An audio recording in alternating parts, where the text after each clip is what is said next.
So cartilage injuries కూడా చాలా common అండి. అందరూ స్పోర్ట్స్ ఇంజరీస్ అనగానే లిగమెంట్ ఇంజరీ ఇదే అనుకుంటారు, కానీ కార్టిలేజ్ ఇంజరీస్ కూడా కామన్గా అవుతూ ఉంటాయి. ముఖ్యంగా మోకాల్లో, యాంకిల్లో స్పెసిఫిక్గా దే ఆర్ మోర్ ప్రోన్. ఈ ఇంపాక్ట్ అయినప్పుడు ఆర్ లిగమెంట్ టేర్ అయినప్పుడు ఎక్కడైతే మన జాయింట్ ఎక్సెసివ్గా మూవ్ అవుతుందో ఆర్ డైరెక్ట్ ఇంపాక్ట్ వలన, ఇప్పుడు జంపింగ్ స్పోర్ట్స్లో అలాంటిదప్పుడు ఈ కార్టిలేజ్ ఇంజరీ అయ్యే అవకాశం ఉండొచ్చు. నా ఇలాంటిది వచ్చినప్పుడు మనం ఫస్ట్ ఐడెంటిఫై చేస్తాం ఎలాంటి ఇంజరీ. సో గ్రేడ్ 1, 2, 3, 4 అంటాం, దాన్ని బట్టి సివియరిటీని బట్టి.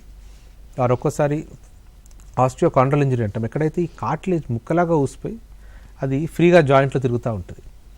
ఇలాంటప్పుడు దాన్ని మనం ఎంఆర్ఐ స్కాన్లో క్లియర్గా తెలుస్తుంది అసలు అది ఎంతవరకు ఉంది ఏంటి, అండ్ దాన్ని ట్రీట్మెంట్ చేసుకోవడం చాలా ఇంపార్టెంట్. సో దట్ లాంగ్ రన్లో ఈ కార్టిలేజ్ అనేది సరైన విధంగా హీల్ అయ్యి ఇలాంటి ఇబ్బంది పెట్టకుండా ఉండడం. ఎందుకంటే ఈ కార్టిలేజ్ బాగున్నంత వరకే మనకు నొప్పి రాకుండా ఉంటుంది.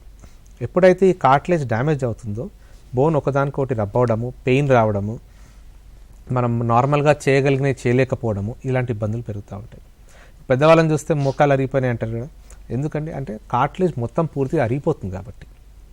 సో కార్టిలేజ్ ఇంజరీ స్పోర్ట్స్ ఆడేటప్పుడు అవ్వచ్చు, అండ్ అలాంటిది ఏమైనా అవుతే కనుక దాన్ని ట్రీట్మెంట్ చేసుకోవడం వెరీ ఇంపార్టెంట్.